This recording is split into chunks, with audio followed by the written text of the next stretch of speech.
about this, if you guys have questions about what we're talking about, you can unmute and ask for this. I'm probably not going to look in the chat because there's already questions for afterwards in the chat, and if you have input on this, you're like, wait, what did you say? It can be an open conversation. We're not putting this on the 5 o'clock news or anything like that. Not going into med school or anything.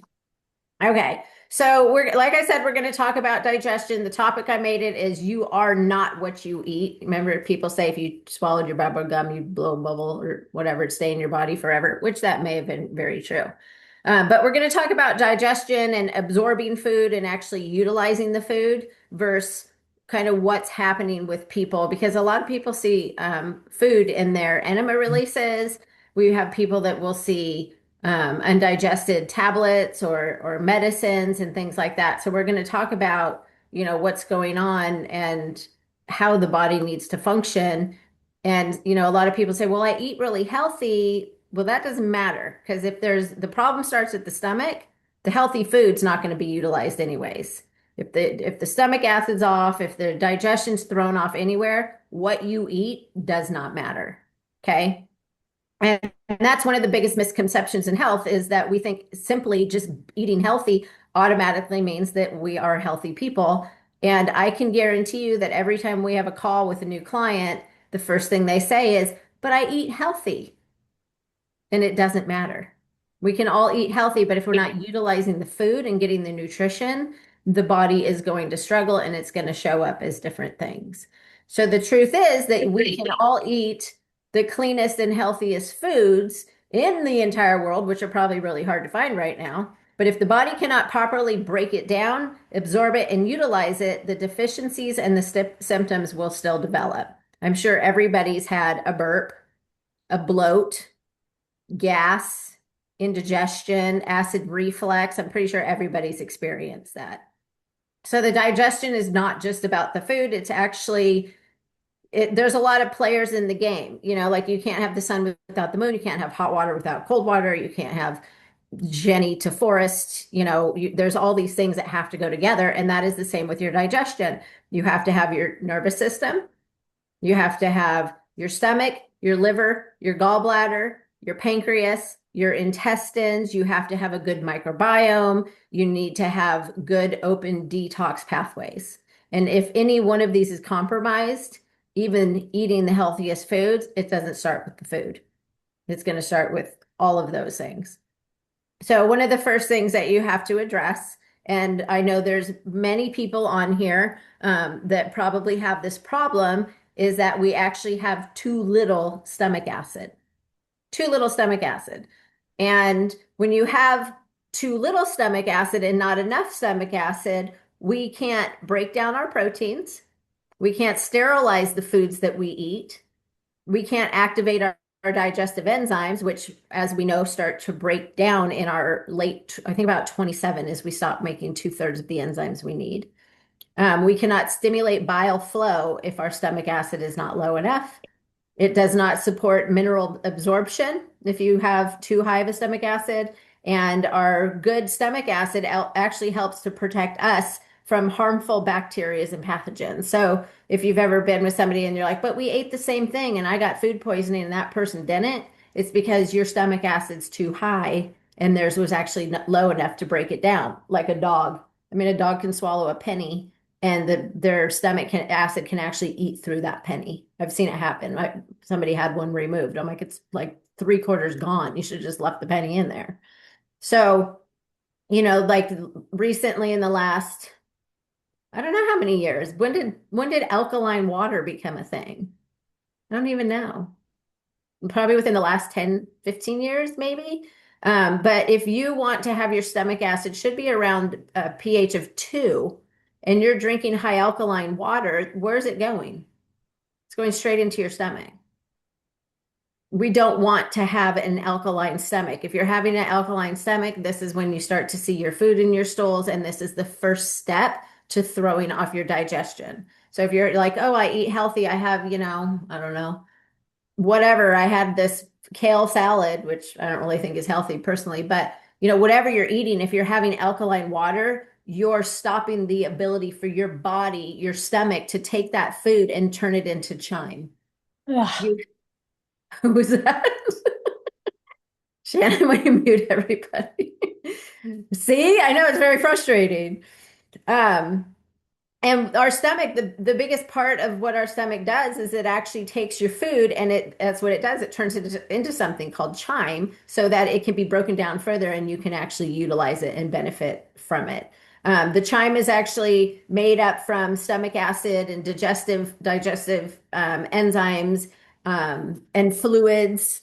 And the way it happens is it's all kind of like churning butter. That's literally what's happening inside of your stomach. It's breaking all this down and it turns into like this foam. So that's what the chyme is.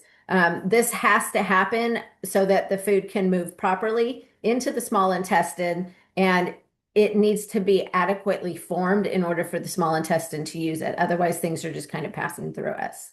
So if the food leaves the stomach poorly broken down, the rest of the digestion becomes compromised. That's it. The other 30 feet of digestion is thrown off. So you're throwing the whole system out of balance. So what do we learn from that? Do not drink high alkaline water. What's the other thing? I'll let anybody answer this. What's the other thing that throws off people's stomach acid? The second somebody has indigestion, what do? And you can unmute and say it if you want. Take an antacid. Baking powder. Antacid, Yeah. They start Pepcid. taking antacids because they think they need to raise their acid because they have to stop what's happening. And it's actually opposite. You actually need more acid in your stomach. So that's one of the worst, and even like when I was sick back in the day with my autoimmune allergy problem, they had me taking an antacid every day because of my histamine. And that was one of the worst things I could do. I couldn't tolerate food as it was. I had to live off bone broth for 9 months straight, and I was not nourished by any means. And I was stopping every bit of stomach acid I had. It was like one of the worst things you can do. So no alkaline water, no indigestion pills, Pepcids, all these things. Instead, we stone flush. That's the answer, not the Pepcid. So when our stomach acid is insufficient, you can't break down your proteins. I have a lot of people, when I work with people for weight loss and stuff, they say, well, I can't drink a protein powder because it hurts my stomach. I can't drink milk. It hurts my stomach. And that's because their stomach acid is not low enough to actually break that protein down. So this is where we might say, okay, we'll try a goat milk. Goat milk is a smaller chain protein. It's easier to break down. Maybe the stomach has enough to do that. If the food sits too long in the stomach, that is because your acid is not enough. Your pH is off. Fermentation starts to begin, which is where pressure and gas start to build up. The bloating and the burping, the esophagus actually starts to open to release some of that, and it's like, bleh, and you're just regurgitating all this fun stuff. And then we start to see bacteria overgrow. And then you get no nutrition from the foods that you're eating. So all of this is just from the stomach acid not being where it needs to be. When we have poorly formed chyme, it puts stress onto your small intestine, the pancreas, liver, gallbladder, and it depletes your microbiome. I mean, this is like mind-blowing. We're only at the stomach, and all of these things happen. And then it's just I shouldn't say this word, but I will. It's just a shit show from there on down because it literally is. That's literally what it is.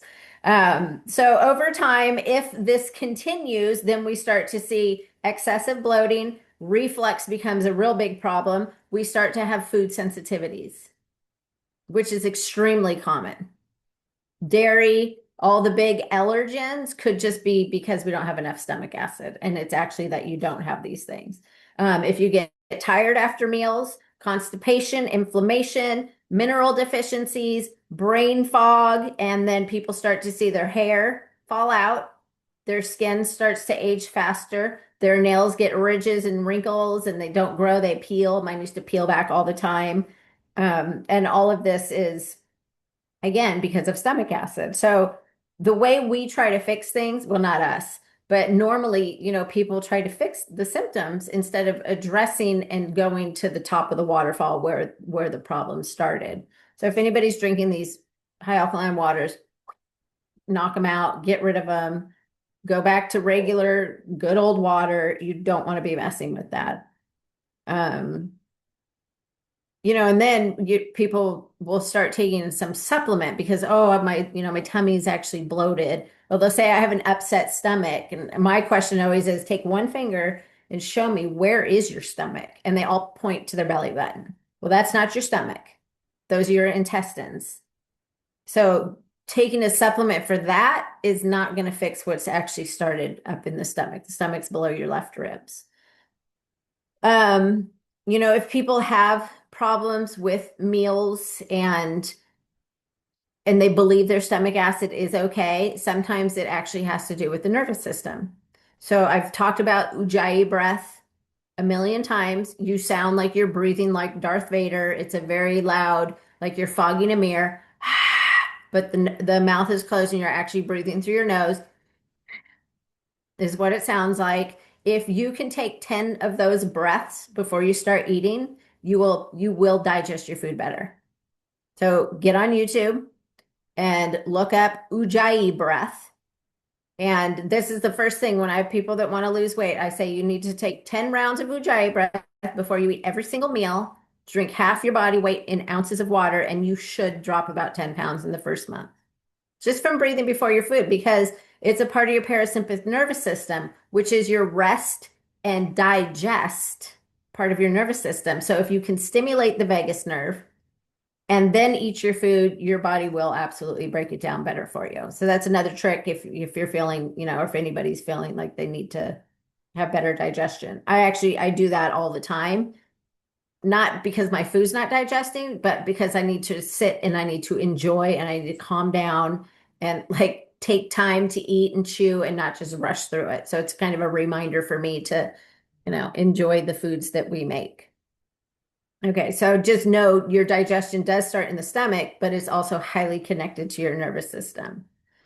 Um, there's many things besides just stomach acid that can actually reduce your stomach acid. I mean, there's many things besides like high alkaline water and Pepcid. There's, chronic stress can actually raise the pH of your stomach. So we're not at 2. Now we're going up to like 5, 6, 7.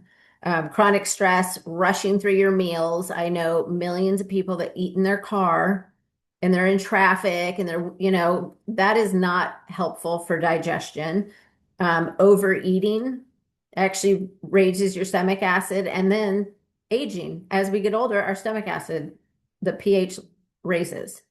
So it's crucial that, I don't know how many men I know, they're like, oh yeah, I have to take Pepcid. My own stepfather had Parkinson's, and he had esophageal cancer. If he went to a restaurant and ate like a scoop of ice cream, he'd be throwing up all night long.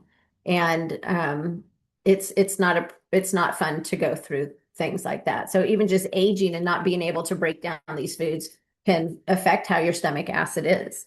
Processed foods, and then of course long-term antacid use, which I talked about, and chronic inflammation can actually raise your stomach acid.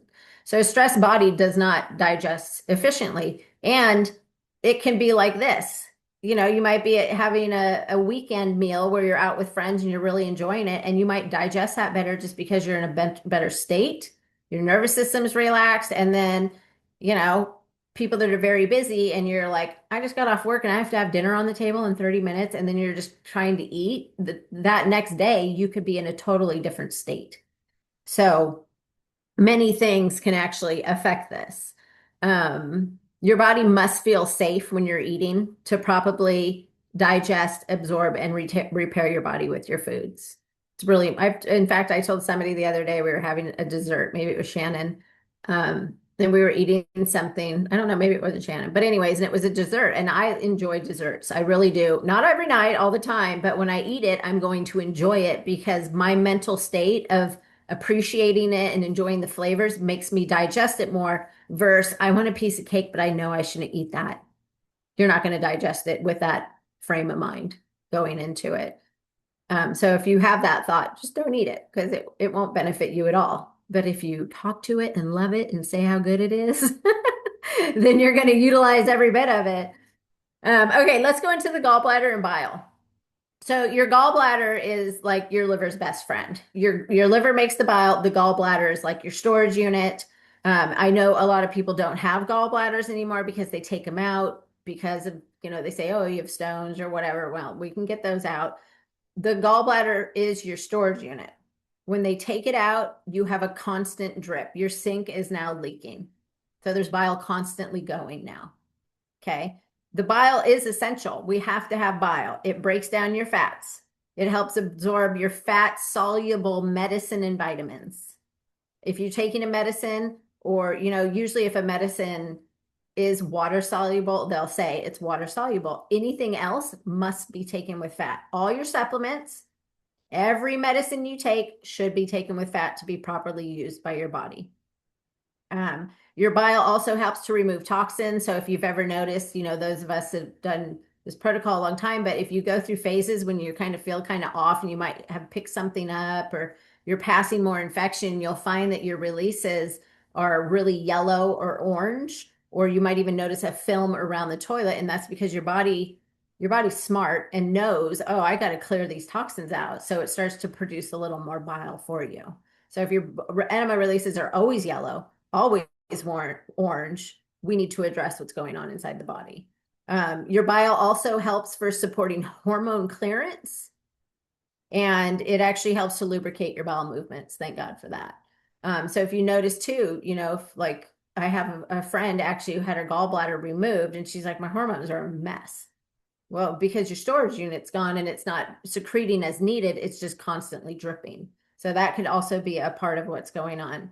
Bile is one of the body's major detoxification tools. Like, thank goodness for our bile. That's why we store it up with the stone flask. You make about a quart a day, and it's necessary. And this is also why drinking water is important, because if you don't have the fluids, you can't create the bile, and then we start to dry out, constipation, bowel movements aren't moving. There's a whole lot. You can't make sourdough bread without the water and the yeast and all the things. You have to have all these things just the same way you need them for your body to function. Um, Many people will struggle with symptoms, and it's not because your body's failing. It's not failing you, but it could be because your bile flow has become sluggish. And this is something I talk about all the time, is the enterohepatic loop. And if bile gets thick and sluggish, which I believe is probably everybody in America at this point, anybody, in my opinion, that's not doing coffee enemas. If most of us were backed up when we started this. And if you're backed up and you're not pooping twice a day, you're considered backed up. And when that starts to happen, that's when the bile gets thick and sluggish. And if it becomes thick and sluggish, it doesn't release into a part of your small intestine. It actually starts to circulate around. You start to reabsorb toxins. Hormones have to come out in these huge dumps. People notice hair falling out. It just becomes this repetitive cycle. So when our bile becomes like this, the toxins start to recirculate. That's when you start to get herxing. Hormones start to recirculate. This is when people, this is usually when people say like, oh my gosh, all of a sudden my hair is just falling out. It doesn't happen all the time. Well, that's when it's starting to happen. Inflammation absolutely increases when the microcurrent frequencies of your body start to become out of balance. The first sign is inflammation. The very first sign is inflammation. So we see inflammation start to increase. It's no different than, has anybody ever not changed their oil in their car? And then your oil is like really thick, and then all of a sudden something's wrong and the engine isn't working. It's really no different. The same thing can happen to us. Digestion starts to slow, and the frequency of the liver runs at negative 90 millivolts. Okay. If the toxins, everything's recirculating back and the oil's not getting through, well, the liver, the frequency actually goes up to negative 80, negative 70. Now you have inflammation, negative 60, negative 50. Now you might start to have some pain or some indigestion because that frequency of that organ is not where it needs to be. And that's all because of bile, stagnant bile. So this is where we see inflammation. Eventually it might turn into some sort of pain. And then it's like, now I got a big problem. Poor bile flow, poor bile flow also can contribute to nausea after fatty meals. what happens with this is, fat stimulates a bile release. And if somebody eats a lot of fat, this is exactly what was happening to my stepfather when he passed. It creates the bile wants to get out. If the bile can't get out, it starts to backwash into your other organs. His was coming up into his esophagus. When bile gets into your other organs, it turns into lye. Lye is an acid and it can burn right through any tissue in your body. This is why our stone fleshes are very important when we're doing this protocol. The second somebody's like, I'm regurgitating, or, most people after doing them a lot, they know when they need to do them. They actually know when a stone is stuck in a place it shouldn't be. So you become very familiar with your body, but that's why they're super important. So nausea after meals is poor bile flow, bloating, constipation. If your poop is floating, it could be a poor bile flow. Headaches are highly connected, especially women from age 35 to 40. When they start getting chronic headaches, it's usually connected to stones and bile flow. Skin issues. So if you're, in a phase where maybe your body's trying to push out more toxins, which is right now in spring, is when your body naturally wants to push more toxins and kill parasites. This is why we have fruits like apricots that we used to use, and kumquats and loquats and all these different fruits, because they're actually anti-parasitics and they kill. This is why they're in this time of the year when they grow. So if you're seeing like skin issues, that could be because your body's trying to detox a little more, but you have poor bile flow. Poor bile flow is connected to right shoulder pain under your right shoulder blade specifically. Hormone imbalances are because of poor bile flow. Fatigue after eating, which is why you got to go take that Italian walk. So all of those could be connected to poor bile flow. They could probably also be connected to, so many symptoms. It's like, how do you know which one it is? In this line of work for me, acid reflux, bloating, indigestion, pain under the right shoulder blade, all of these things are clear signs of, those are the ones I see most, I guess I would say. And seeing food in the toilet. So your body requires the movement of bile. It has to happen for healthy digestion. We have to have movement of your lymph fluid, movement of stool, and you have to have a lot of fluids. So I don't know how many people come and say, well, I go to the bathroom like once every 2 days and they think it's normal. That is not normal. We need to teach people that is not normal. We've got to be going to the bathroom. Otherwise, it just storms into all these other symptoms and everything just starts to get worse. Our bodies were, obviously designed to eliminate. That's why we are a giant plumbing system, and we have to support that. The same way we change the oil in our cars and clean out our shower drains when they're backed up, we have to do the same for our human body. So let's talk about enzymes and nutrient breakdown. Our digestive enzymes, any new digestive enzymes are crucial. Everybody over the age of 30 should be taking digestive enzymes. When I was in natural medicine school, that was one of the things. If I had a client and if I had somebody that had a heartbeat and they were living, they had to take digestive enzymes, period. Because we don't have them. We stopped making 2/3 and we have to have them for our bodies to break down our food and turn things into smaller usable particles so that the body can actually absorb them and utilize them. Without them, the proteins are difficult to digest. So if anybody's like, well, I can't really eat eggs because it gives me a tummy ache, take them with enzymes. Take a couple extra. You're probably going to utilize it and you're probably going to be fine. It'll change everything. Fats become harder to absorb, and that's when we have like this, like, it's coming up, it doesn't taste very good. Take some more enzymes. Our carbohydrates actually ferment easier. So if you're like, you know what, I am going to go out to that fine Italian restaurant, I'm going to eat that plate of pasta. You go and you eat it with 6 enzymes. It'll be a much more enjoyable experience. It'll also lower your sugar levels. It'll support your natural GLP. I've tested it. I've done it myself. So don't deprive yourself of the things you absolutely love or the situations you need to go on. Just take your enzymes with you. If you don't have the digestive enzymes, this is where people see the gas, the bloating. So it all has to start in the stomach to create that chime. If not, again, heaviness after meals. You can even, if you go and you're like, I don't even have my enzymes, which I'm guilty of this. go home and take them then and notice, like give yourself 10 minutes and see how you feel because it'll change everything. If you're exhausted after you eat, take some enzymes. The second you feel something, take the enzymes, but try to do yourself a favor and take them right when you start eating or 10 minutes before you eat. And it will be a much more enjoyable experience. It'll help to digest your food. Hopefully you won't see much food in the stool. And you will find that you won't have discomfort after you eat a lot of these foods that you're really sensitive to.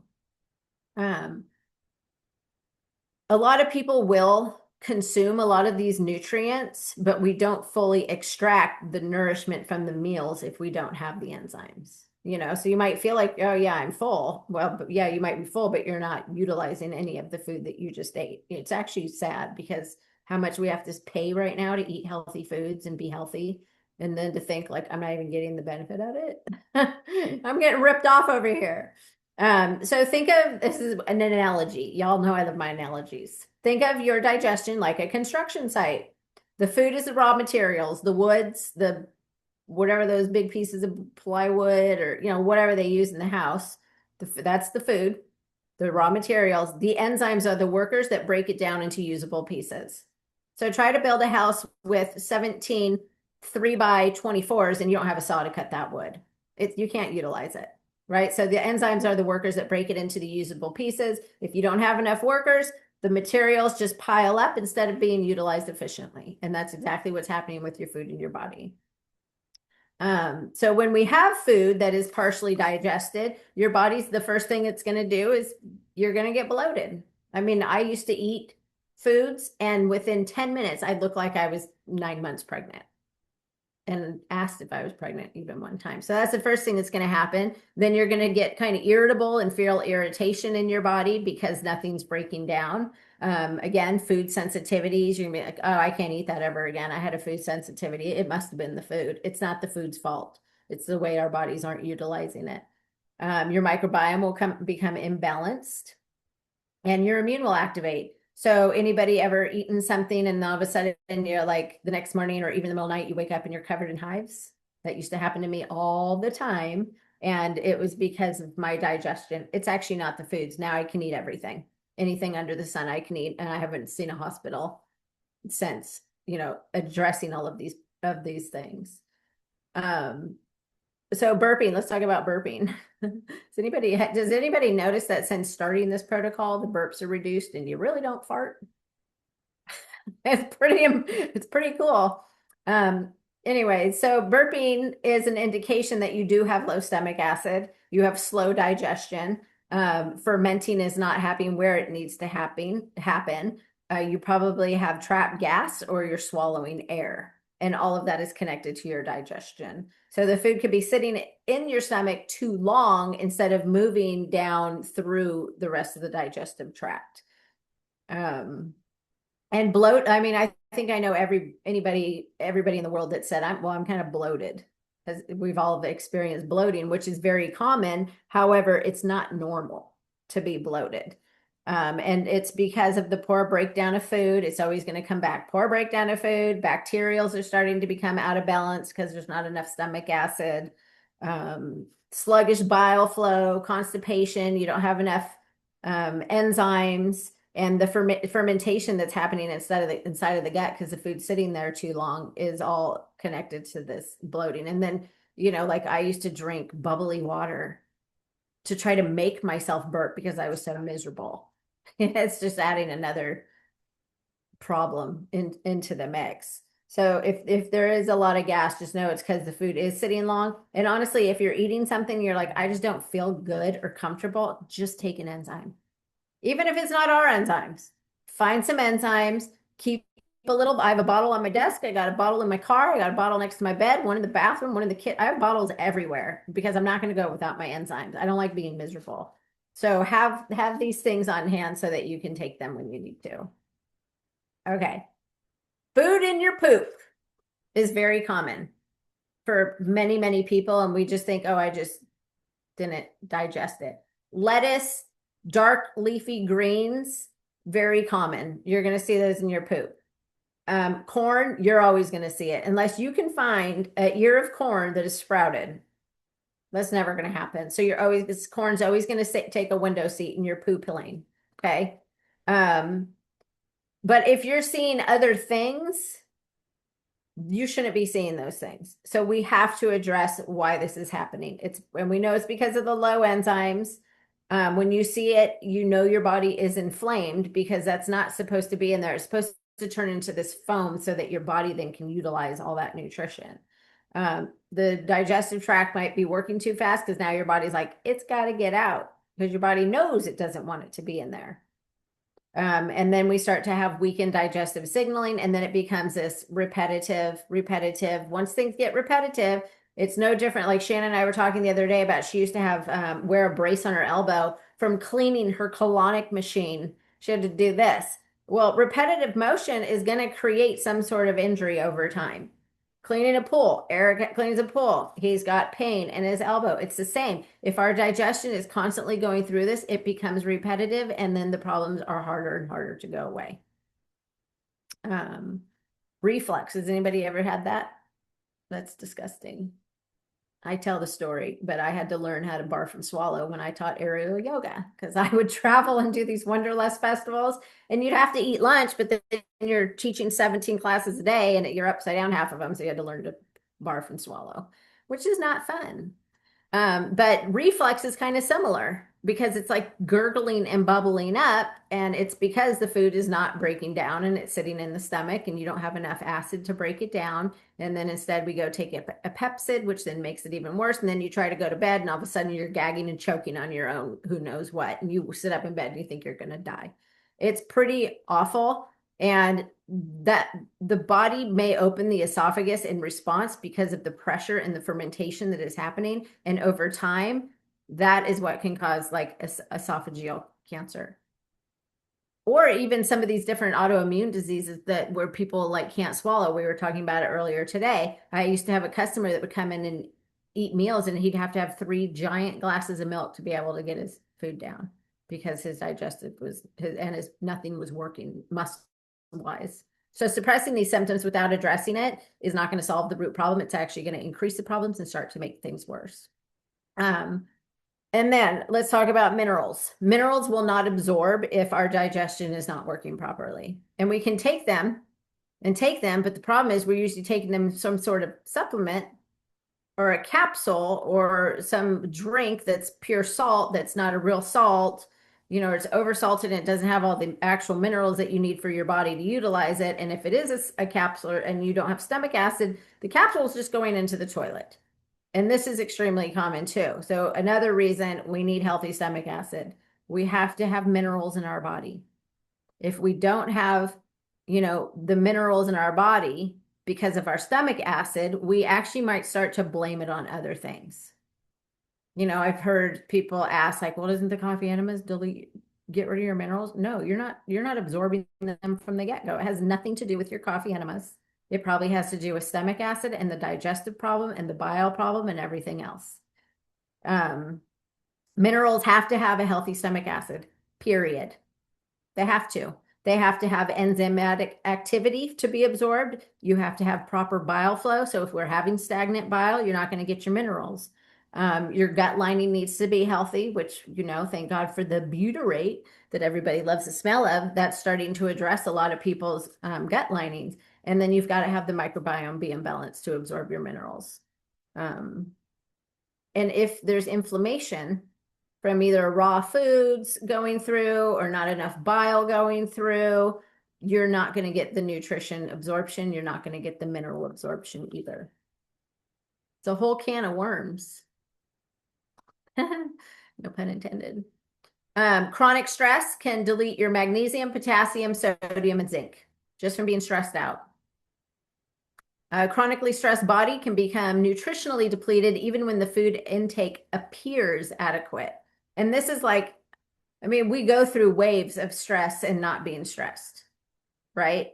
So we've got, and this is, we were talking about HCG a little while ago on a call about somebody's really enjoying it because of the mental stability, which is why I really like it. Because if I'm stressed out and I'm trying to eat, I'm not utilizing anything. HCG is a game changer for me for mental stability. It's not why I started it, but it's what I'm staying on because there's a lot of stress in my life and I'm managing it without it being like, ah, I'm like, freaking out or whatever and thinking I need to go off the rails and, go run and hide. It's more like, oh, this is tolerable. It's good, which then helps me digest my foods, absorb my minerals, and get my nutrition. So all of this is highly connected. Can't have the peas without the carrots. Um, and this could be also why supplementation alone is not going to solve the problem. In my opinion, it will never solve the problem. You've got to address the root problem. So our goal is not only to intake, the goal is to not to only intake healthy foods, but we need to be using the foods, breaking the foods down, and being able to retain the minerals and the nutrition from the food. So, even like for you guys as individuals, think about how often are you burping after you eat? How do you feel after you eat? Do you get super tired? I know people that have to, if they have a protein shake, they have to go take a nap. Do you get super bloated? Like where does it start? Do you wake up, right, or are you like gagging right before you go to bed? Has anybody experienced that? It's really awful. And you're like, oh God, I'm dying, I'm choking on it. It's gonna go in your lungs. So just kind of pay attention, like how is your bile flow? What color is your poop? Are you seeing food in your stool? And let's start to address these things, starting with stomach acid. It's got to start with your stomach acid. Otherwise, it's a train wreck the rest of the way down. We focus on band-aids in our culture or in the collective. If you have a headache, you take an Advil or a Tylenol or whatever people take. If you have reflux, we take Pepcid. If you have bloating or gas, you take Beano. Do you guys remember Beano? I used to have a friend that would take it every single day. Every single day. If we have skin issues, we put on foundation, or we try to say, oh, it's, you have acne or, whatever. We try to hide it. And then if we have constipation, we just make it normal that we only poop, once every other day. And the symptoms, as we always say, the symptoms are communication. Your body's trying to communicate with you that something is wrong. So even, if you're like, I don't even really pay attention to this stuff, start writing it down. Start on a Sunday, write down how you feel after you eat, write down the food you ate, and if it made you feel funky versus something else you ate, and if you felt okay. Notice if you get a headache. Notice if you feel bloated. Notice if you get gassy. Notice if you go out and you wake up and you're like puffy under your eyes. Just notice how these foods are affecting you, and then the next time you eat it, take some extra enzymes, take them before you eat it versus like taking it after you eat it. Sorry, my dogs are going bonkers over there. The symptoms are your internal landscape. Something is completely out of whack, and we can't just band-aid these things. We've got to figure out what is going on. And that's why asking yourself, like, what is going on, and trying to understand how your body's communicating with you, because it's going to be a much easier path figuring out that way rather than like, hey, I ate this cheeseburger and I don't know why I don't feel good, and asking me. I'm gonna say, well, we first probably shouldn't have had the cheeseburger. It's probably human meat. I don't even know where that came from. And there's this giant bun with who knows what. How many enzymes did you take? Like we have to start understanding how the body is functioning. There is a way to test the pH of your stomach. You actually, there's a little pH strips. I have some here somewhere, but everything's kind of packed up on this desk. And you lick it first thing in the morning before you drink anything or brush your teeth, and it will tell you the pH of your stomach. And most of the time when people start with that, it's around 7 or 8, which tells us the pH is pretty high. So that those things you can get on Amazon to test, and it'll just tell you like what's going on. Stop drinking the things that are high alkaline or more alkaline, and eat the we were talking about something earlier too about like probiotics and things like that. Well, eat your sauerkraut. Leave it out on the counter for 3 to 4 hours before you eat it, so the good enzymes and bacteria can start to grow. I also have a recipe for a mango juice that you put our enzymes in. You let it sit on the counter, and it starts to create more enzymatic activity in the juice, and then you drink that with every meal. So there's ways to help your body get where it needs to be without actually running off to CVS and buying Pepcid and all these other things. So, let